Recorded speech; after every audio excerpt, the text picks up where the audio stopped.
this, on this particular subject, among all others, is that the most pro-shutdown Democrats actually represent the most active duty service members back home, whom they have taken hostage in this insidious political game. And I want to give you a couple of examples, and this is the actual statistic of the 10 states with the largest military populations. 6 are represented each by 2 Democrats in the Senate who are withholding the paychecks. Here's the list. In California, it's home to 157,000 active duty personnel, the most in the country. Those stationed at Fort Hunter Liggett and Camp Pendleton and Edwards Air Force Base and Vandenberg Space Force Base and others will all miss a paycheck at the end of the month if Democrat obstruction continues. Now, this is worthy of note. Both California senators, Adam Schiff and Alex Padilla, are gleeful about this government shutdown. They agree with Chuck Schumer when he said very candidly just a few days ago, every day of the shutdown gets better for us. Who's the us? He's talking about Democrats. He thinks this is assisting their party and giving him political cover so he doesn't attract a Marxist challenger in his next Senate reelect. That's what this is about. So he thinks the government shutdown is allowing him to show a fight against President Trump and Republicans, and he is happy about that. And so are Adam Schiff and Alex Padilla, while service members are going without paychecks. Virginia. Virginia is home to 119,000 active duty personnel. It is the second most in the country. Those stationed at Naval Station Norfolk, Quantico, and Fort A.P. Hill, and others will miss paychecks at the end of this month if this is not resolved. Both Virginia senators, Tim Kaine and Mark Warner, are playing political games with the paychecks of 119,000 service members. Georgia. Georgia's home to 65,000 active duty personnel. It's the 6th most in the country. Those stationed at Fort Benning, Fort Stewart, Moody Air Force Base, and others will miss paychecks. And just last week, this is so aggravating to us. It's so frustrating to us. It's so wrong. We saw service members waiting hours in lines wrapped around the block at Georgia food pantries. And meanwhile, you've got both Georgia senators, John Ossoff and Raphael Warnock, have now voted 8 times against paying those heroes. In Washington, the state of Washington is home to 57,000 active duty personnel. It is the 7th most in the country. And those stationed at Fairchild Air Force Base and Naval Base Kitsap, Joint Base Lewis McChord, and others will miss paychecks. Both Washington senators, Patty Murray and Maria Cantwell, have repeatedly voted against pay for service members in the Evergreen State. Hawaii. Hawaii is home to 43,000 active duty personnel. It is the 8th most in the country. Those stationed at Joint Base Pearl Harbor Hickam, the Schofield Barracks, and others will miss paychecks.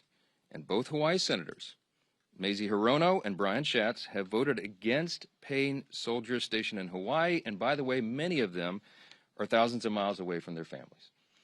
Colorado is home to 35,000 active duty personnel, the 10th most in the country. And those stationed at Fort Carson, Buckley's Space Force Base, Peterson's Space Force Base, and others will miss paychecks. And you guessed it, both Democrat senators are from Colorado. John Hickenlooper and Michael Bennet have voted against paying those troops in their state. And I just want to mention New York. It gets honorable mention. It isn't in the top 10, but the Empire State is home to 17,000 active duty personnel, the 17th most in the country. Those stationed at Fort Drum and Fort Hamilton and others will miss paychecks. And sadly, both New York senators, Kirsten Gillibrand and the architect of the shutdown himself, Chuck Schumer, can barely hide their delight that the government is closed and troops are not being paid. I will just say this. There's something that should be remembered by everyone. Democrats say that even missed paychecks for U.S. troops won't be enough to end this shutdown. The Democrats, who we just demonstrated, represent thousands and thousands of the most heroic men and women on the earth, refuse to put their unserious partisan demands to the side and pay the troops. And here are the indisputable facts of this shutdown. Republicans want to pay the troops, and we have shown that with our actions and our votes now 9 times. And the Democrats want to use them as hostages to extort $1.5 trillion in new unserious partisan spending that we just won't go along with. We won't sell out the long-term security and future of the United States so that Chuck Schumer can prevent a primary challenge from his left wing. We will not be a part of that nonsense. And until Schumer and the left wing of his party are satisfied enough that the pain this shutdown has caused has reached a limit that they're satisfied with, then the Republicans are going to stand here every single day, and we're going to continue to deliver the simple facts directly to the American people. Now, today we brought in some of our House Republican leaders who represent many of these military districts and that are being so deeply and adversely affected by the Democrats' senseless games. And the first up that I'm delighted to introduce is the chairman of our Main Street Caucus in the House Republican Conference, and that is Congressman Mike Flood. Thank you very much. Sure enough. I'll tell you what, the House Republican Main Street Caucus couldn't be more proud of the leadership that we've elected to lead the House of Representatives. We stand united with this team that's remained in Washington to do God's work as we work our way through a very difficult shutdown. Speaking of Main Street, let's talk about what this means. I represent Offutt Air Force Base in Bellevue, Nebraska. We have over 10,000 airmen there. What do? We are in charge of deploying the nuclear triad. Think about that. It's very important work. And today, we have 2,300 of our civilian employees furloughed. We're holding diaper drives. The food pantry is getting stocked with more food. There's uncertainty on that base. The men and women who go to work every day to keep us safe, to provide that strategic deterrent on what could be the world's worst day, don't need this stress. We don't need this stress, especially to satisfy the political future of a New York Senate leader. This could have been avoided. He did the right thing, Mr. Schumer did in March. He's a pro. He knows political calculus. He paid a high price for it, and now people in my district are paying a high price, and it's not right. And by the way, as a country, we're better than this. We are way better than what's happening across our bases. And so to the people at Offutt Air Force Base and every military installation, the Main Street Caucus is here to say thank you for what you do. Whether you're furloughed or not, we appreciate every single one of you. Thank you again, Mr. Speaker, for having us, and thank you for inviting and including the Main Street Caucus. Well, I'm not going to introduce each of them. I'll ask them to do that themselves, but I do want to introduce you to the vice chair of the Main Street Caucus, and that is Congresswoman Laurel Lee, the state of Florida. Thank you, Mr. Speaker, and thank you all for being here today. We are here today because the American people deserve to know the truth about why our government is shut down. The reality is simple. This shutdown was entirely preventable. It's happening because Democrats have refused to work with Republicans on our responsible, common sense funding measure. House Republicans did our work. We passed a straightforward extension of funding to keep the government open while ensuring our troops, our Border Patrol agents, and all essential services are fully supported. But at every turn, Senate Democrats have instead chosen obstruction and delay. They voted again and again to stop temporary funding that would have kept the government open. Again and again, they put partisanship ahead of the needs of the American people. And it's hardworking American families that are paying the price. In my district, we see these impacts firsthand. At MacDill Air Force Base, there are thousands of brave men and women in uniform. Many have young families in our schools and spouses who work on base and in our communities. In addition, some of our very best neighbors work as civilian technicians and managers at MacDill and keep critical services, not just for our community, but for our country operating.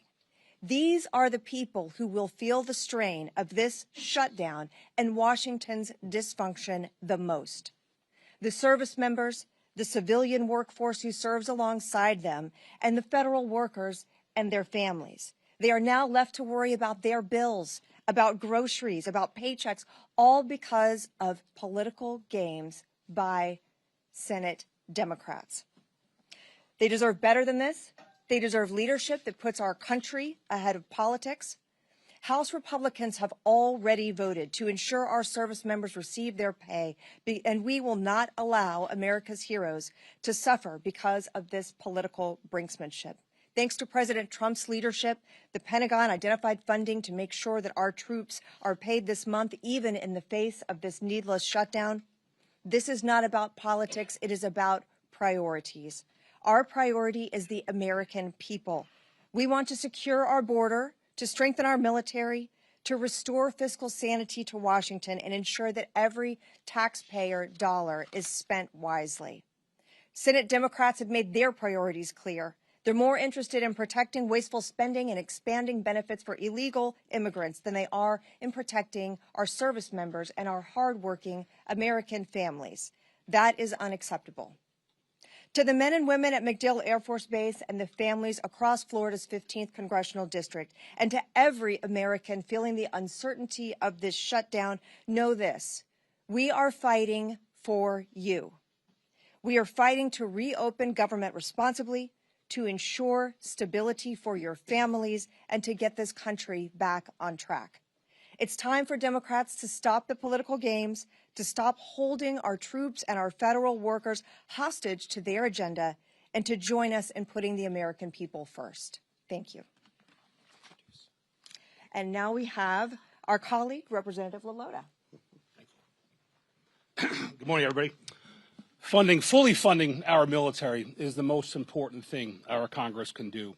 And 15 days into this shutdown, it's time for Chuck Schumer to do what's right and show a fraction of the courage and selflessness our troops display every day.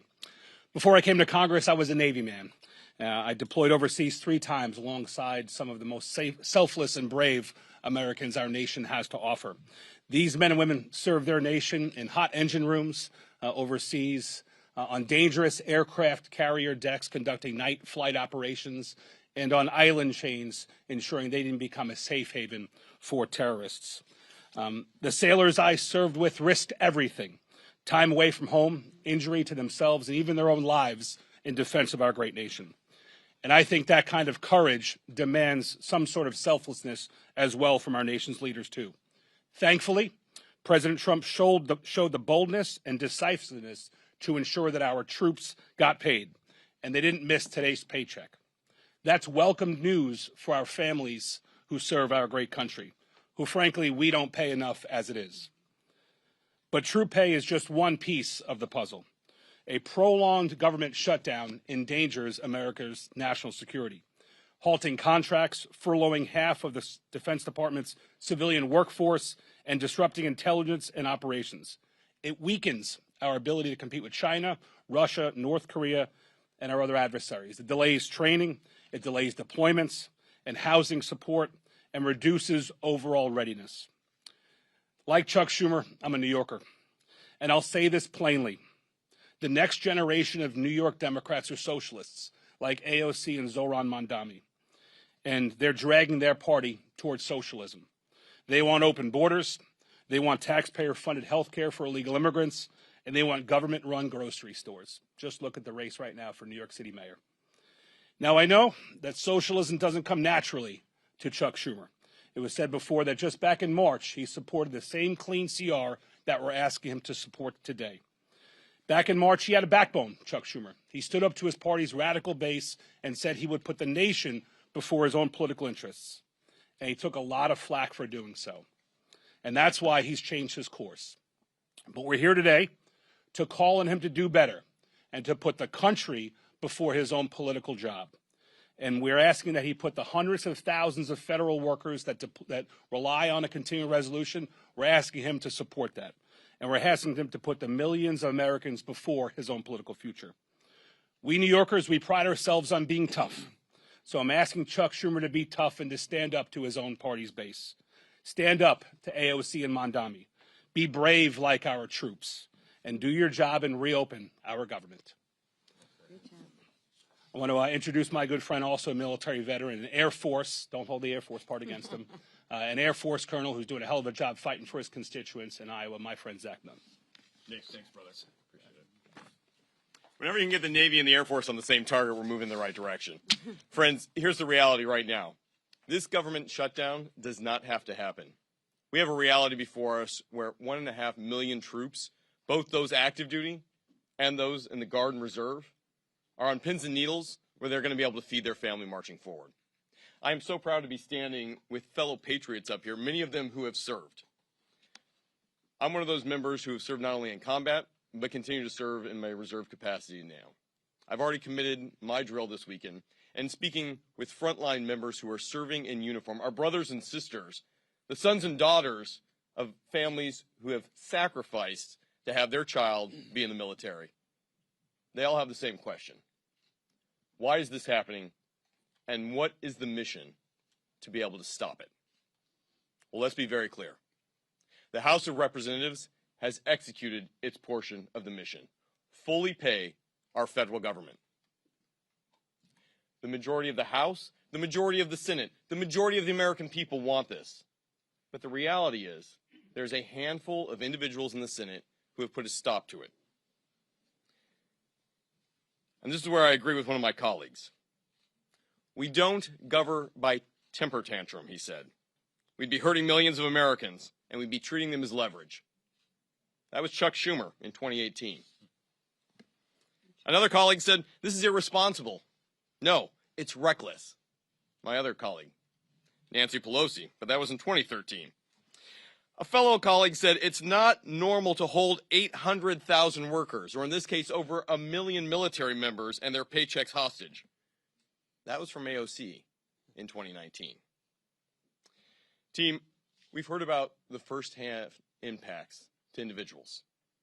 And it goes beyond just America, but what's happening right in our own districts as we look at this. Today, 15,000 National Guardsmen from Iowa were in danger of not being able to decide whether to put a down payment on a new car or being able to put food in the refrigerator. 2,000 of those members are right now deployed on the front lines in U.S. CENTCOM in Iraq. And even more of their families are wondering not only will they be safe, but will they be able to take care of their kiddos back home? So I called them up, and I said, "Hey, First Class Chase Holmes is a sergeant with our Iowa National Guard. He's currently preparing operations to be able to defend the country overseas, but because of the shutdown, critical joint training between his team and NATO was canceled. We spoke with an Iowa Guardsman and chaplain for the 224th Combat Engineers Battalion, Caleb Whining. He is leading part of the 1,800 Guardsmen currently deployed to the northern part of Iraq right now. And he told me plainly, we're working, but we don't know if we'll get paid. I'll put my life on the line, but I hope someone's there to take care of my family if my paycheck doesn't come through." These aren't theoretical. These are real people, real impact, real costs. Let's be blunt. The shutdown of the government has only one hostile actor, and there's a few individuals in the Senate who refuse to put the country before the hostage of the 350+ million Americans they've taken. It's unacceptable, and that is why I am grateful that while President Trump is helping lead peace in the Middle East with the men and women who are on the front lines providing it, we have folks at home who need to do the same job and stand up for this country first. Thank you to my colleagues, but most importantly, thank you to all our federal workers, and God bless our troops. With that, I'm thrilled to introduce our leader, a man who's been on the front line of this himself, Mr. Scalise. Thanks, sir. Thank you, Zach, and thank all of my colleagues who you just heard from, many of whom served our nation bravely in our nation's military. I want to say thank you to the over 1 million men and women in uniform who continue to serve right now, despite the uncertainty, that uncertainty that does not need to exist. And why? Because Chuck Schumer is more afraid of the radical leftists in his own party than he is concerned about making sure that those families don't have to wonder about whether or not they're going to be able to put food on the table. Their families, while they're overseas, many of them, are going to be able to put food on the table during this Schumer shutdown. And keep in mind, over 1/3 of all men and women who serve in uniform right now, over 1/3 of them live paycheck to paycheck. That means when Chuck Schumer is voting to deny them pay, many of them will not be able to make their rent payment or their mortgage payment. Many of them will not be able to make their car note payment. And the stress that that adds to their lives unnecessarily should not happen, did not need to happen. This House came together. I'm so proud of the men and women I serve with in Congress here in the House, where we did our job weeks ago. We sent a bill over to the Senate. That doesn't resolve all of our differences. People often say, gee whiz, why can't Washington just get together? You know, which side's going to win this thing? It's not about which side wins. It's about stopping the American people from being the losers in Chuck Schumer's fight while we go negotiate our differences. We have big differences we need to negotiate, and the clean CR that we passed over to the Senate does not resolve those differences. It just gives us some more time to have that negotiation. And by the way, that clock is getting sooner every day. November 21st is not extending every day that Chuck Schumer continues this charade that he's playing with the lives of millions of American families. That date is going to get closer every day, where we're not going to have as much time to negotiate our differences. And how big are those differences? Just look at the wish list, the hostage list that Chuck Schumer filed weeks ago, his demands that he said have to be met before he'll even open up the government again. $1.5 trillion in new unrelated spending Chuck Schumer demanded, including, yes, eliminating all the verifications so that illegals will get taxpayer-funded health care. That's in Chuck Schumer's bill. Chuck Schumer guts the $50 billion rural hospital fund to give taxpayer-funded health benefits to illegals in his hostage demands. That's not going to happen. And so when are we going to have a rational conversation? When are Democrats going to actually become serious in this discussion where they say, let's open up the government and start talking about our differences, about how we're going to get this country back on track? And then contrast again, just look at what happened yesterday. Some of us were at the White House at just an amazingly emotional ceremony where President Trump posthumously, unfortunately, issued the Medal of Freedom to Charlie Kirk. And his incredibly brave widow, Erica, was there to receive it on his behalf and gave another emotionally powerful speech. And this comes on the heels of President Trump returning from the Middle East, where he was in Israel, he was in Egypt, working with other world leaders to establish historic Middle East peace. President Trump's been doing all those things, and in the middle of doing all of those things, he had to go find time to figure out creatively a way to pay our troops, even though Chuck Schumer wants to defund our troops. Yes, the party, the Democrats, that were for and continue to be for defunding our police now want to defund our military troops by not paying them, by not opening up the government. And the votes are clear. Nobody has to wonder which side is for shutting down the government, which side is for trying to deny troops their pay. We had yet another vote, the 8th time on the Senate floor yesterday. While we were at the White House, the Senate was having that vote on whether or not to open up the government.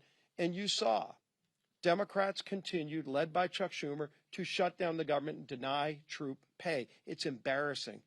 It's not just unserious, it's having devastating consequences on millions of Americans around this country, and it doesn't need to happen. We shouldn't have to wait until the Hate America rally this weekend or whatever it is that's driving Chuck Schumer to keep this going on, this damage that's being inflicted, so that he thinks it's going good for him while it causes damage, real harm to millions of American families, including our service men and women who are so bravely risking their lives for these great freedoms that we enjoy. We're going to continue to fight for freedom. We're going to continue fighting to open this government and do our jobs. And the whip of our conference is my friend, Tom Emmer.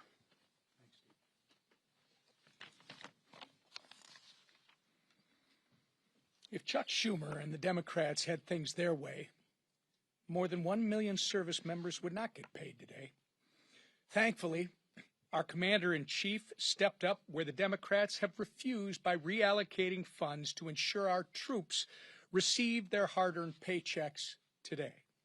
Thanks to President Trump, military families across the country will have the resources they need to continue making ends meet just a little bit longer. Yet, what has been the Democrats' response? Representative Madeleine Dean told CNN yesterday, quote, "This is not the way to run a government," close quote. Making sure our troops get paid is not the way to run a government? You know what is actually not the way to run a government, Representative Dean? Holding the American people hostage over your $1.5 trillion wish list of radical demands. Clearly, the Democrat Party of today is not your grandfather's Democrat Party. They care about one thing and one thing only, appeasing the radical, pro-terrorist wing of their party. And they will inflict the maximum amount of pain on the American people to do it. But it doesn't have to be this way. Republicans have a nonpartisan government funding bill ready in the Senate. We've been talking about it now for more than 2 weeks. It can be sent to President Trump's desk immediately. We could end the Democrats' shutdown chaos today if they would do the right and reasonable thing by passing our clean CR. It contains 0 partisan policy riders, no gimmicks. It's the same spending levels that Democrats supported just 6 months ago and that they passed 13 times previously under the Biden administration.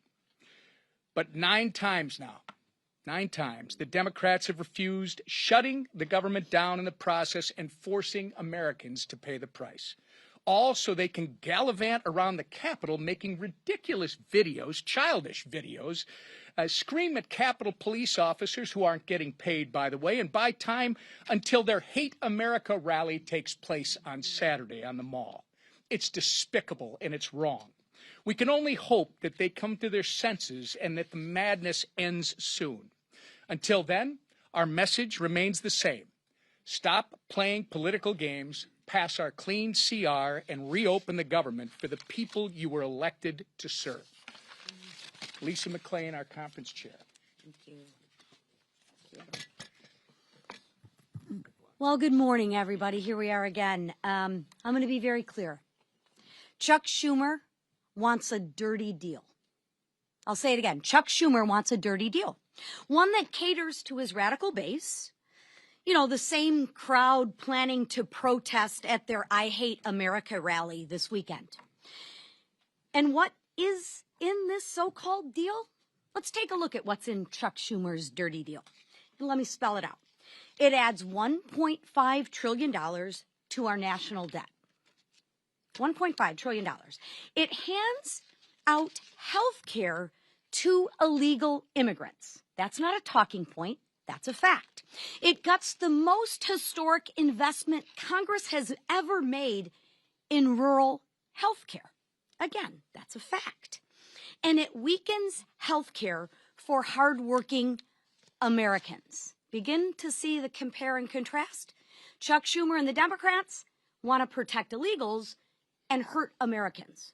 Republicans, we actually want to do what we were elected to do, and that's take care of Americans. Yesterday, we released a new white paper on the facts, which are actually crystal clear. So we don't need to do political stunts and storm the speaker's office, and we just have the facts on our side. And notice, when you can't beat us on the facts, you have to go to emotion. And you have to go to political stunts, and that's exactly what the Democrats are doing. First, the Democrats' proposal eliminates a cornerstone investment in rural health care, putting hospitals and small-time clinics deeper in financial debt.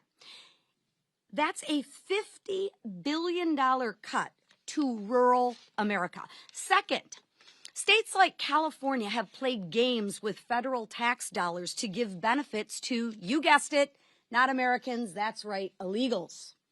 Republicans actually closed that loophole, saving taxpayers $190 billion. Again, note the compare and contrast. The Democrat bill would reopen that loophole, and don't let them deny it. Make them own their votes. Make them own their stance. Let me remind you, every single Democrat on the 2020 presidential debate stage raised their hand and said taxpayers should pay for health care for illegals. Every single Democrat. So why are they denying it now? because they know it's not popular with Americans, right? They are on the record wanting health care for illegals. Own it, Democrats. Say it loud. Say it proud. You want to put illegals over Americans. Just own it. I'm going to say it again. They are on the record wanting health care for illegals, and their dirty deal that they lay out in black and white. Finally, Democrats' plan forces taxpayers to cover the majority of emergency medical costs for all non-citizens. Another $28 billion tab for who? You guessed it, the American people. So here's the bottom line. The Democrats' proposal would force taxpayers to fund $119 billion in waste, fraud, and abuse. Yes, that's right. The Democrats advocate for waste, fraud, and abuse. Why? Because it's not their money, it's your hard-earned money, including benefits for people that are here illegally. That weakens health care for Americans. It also defunds rural health care. Again, that weakens health care for who? That's right, it weakens health care for Americans. It is absolutely outrageous. So here's my message to Democrats. Tell all of your radical base you're done taking orders. Tell them you're putting America first. Drop the demands, reopen the government, pass the House bill, and let's get back to work for the American people. Thank you. All right, a few questions. Yes. A judge in Florida issued a ruling against Corey Mills for threatening, harassing behavior from an ex-girlfriend, and according to these court documents, he also instructed a congressional staffer to reach out to her after that initial temporary restraining order was out. Do you think this is an ethical violation, and do you think any disciplinary action is warranted? I have not heard or looked into any of the details of that. I've been a little busy. We have a House Ethics Committee. If it warrants that, I'm sure they'll look into that. Yeah. It's been reported for a while. Corey Mills was accused of beating a girlfriend in his D.C. apartment. He was accused of stolen valor by the people that he claimed to have saved on the battlefield that have been on the record said he did not save them. I mean, this has been happening since the beginning of the year. Are you concerned about these allegations against Corey Mills? Look, you have to ask Representative Mills about that. I mean, he's been a faithful colleague here. I know his work on the Hill. I mean, I don't know all the details of all the individual allegations and what he's doing in his outside life. You have to ask him about that. Let's talk about things that are really serious. Background. Go ahead, Scott. Yeah. OMB put out a memo saying that they're going to batten down the hatches and ride out the shutdown. But as you pointed out, they're going to pay the troops as well as they said pay law enforcement. Should law enforcement include Capitol Police who protect you, your family, Mr. Scalise? As well as the Capitol building in general? Yeah, we've always stood with Capitol Police and law enforcement, and we've shown that in word and deed.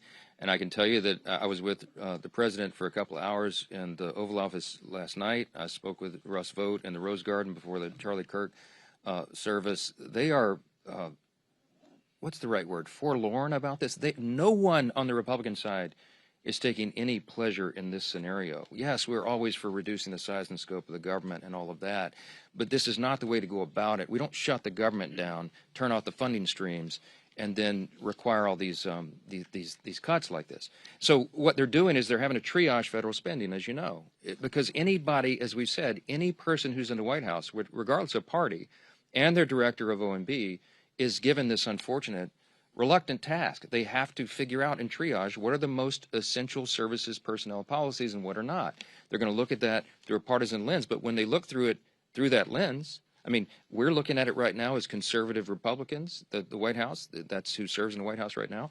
If Joe Biden or Kamala Harris or a Democrat were there, they would look at it with a totally different set of lenses. But I can tell you that when we look at that, we prioritize troops and law enforcement, absolutely. So if there is a mechanism to do that, they will find it. And they will fund it. The reason, the way they were able to get the troops paid for this paycheck, and as I said, this is not an enduring solution because we will run out of the funds, but there were some unspent funds in effectively R&D accounts in defense. They moved that over to prioritize payment of those who are putting their lives on the line today and who have families in serious situations. That money will be replaced, as has been explained by the White House, after the funding gets going again. If we can find a similar mechanism to take care of Capitol Police, of course they'll do that, but that's in a separate branch, so different determination. Yes, sir. Mr. Speaker, this is day 15 of the shutdown now, and Leader Scalise just kind of addressed this, that the 7-week bill that you guys passed before, you guys have already lost 2 weeks of that. Is there a point in the future where you decide to put either another clean continuing resolution on the floor, like in the next couple of weeks, or why not just put some of your appropriation bills that have passed out of committee on the floor during the shutdown? Our appropriators have been hard at work, even during the shutdown. They had, remember, in the House, we passed all 12 separate appropriations bills through committee, 3 off the floors. There's 9 left. They've been working to put those together and prepare them for action. And whether or not they're all collected here in D.C. or they're working individually at home as a group, you know, we have lots of means of communication right now. So the appropriators are working not just among colleagues in the chamber, but chamber to chamber. So it's a bipartisan discussion that's been going on. As I mentioned several days back, I even spoke myself with Patty Murray, who's the lead on approps in the Senate, Democrat side. So that work has been going on. With regard to the timeline of the CR, it would do us no good to pass yet another CR out of the House because it will meet the same fate.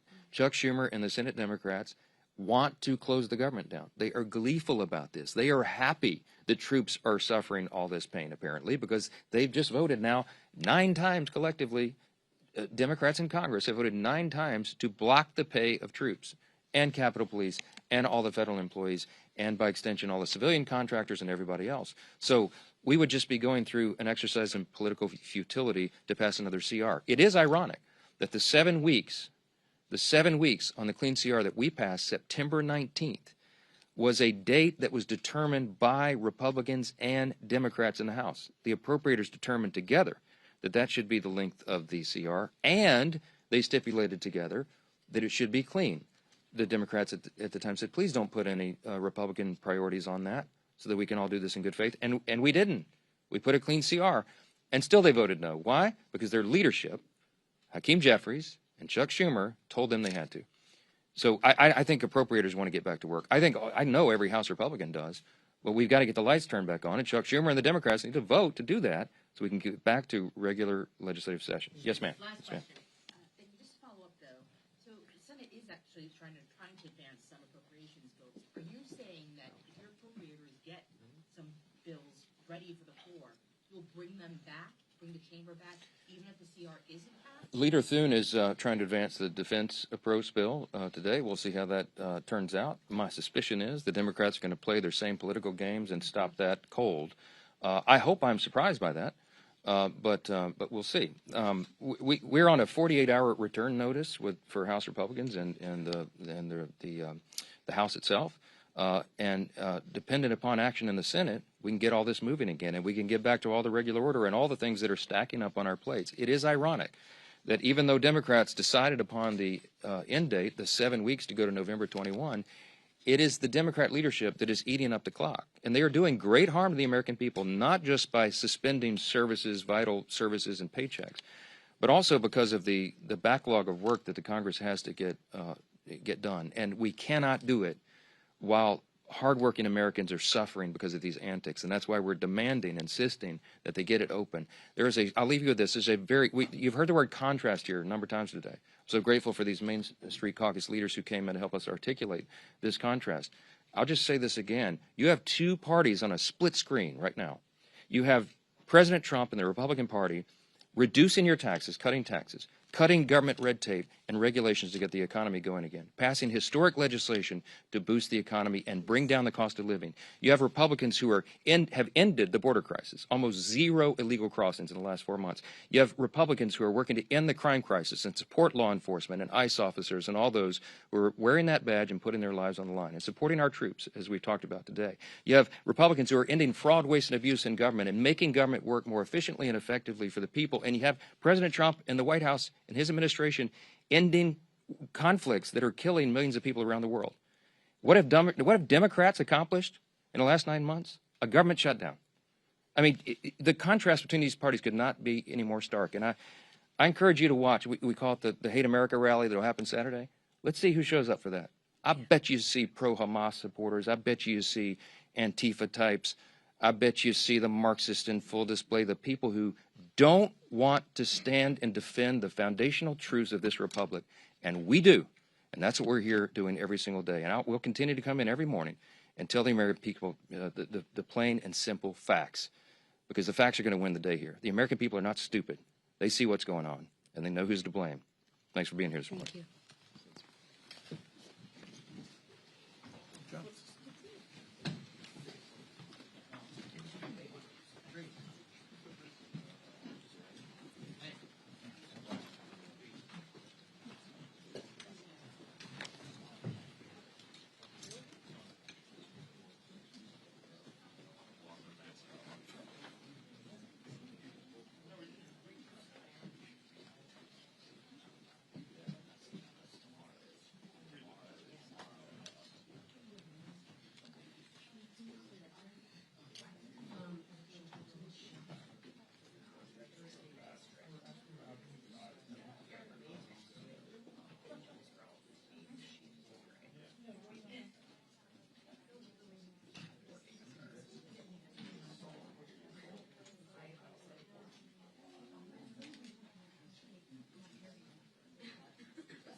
Thanks, team. Great job.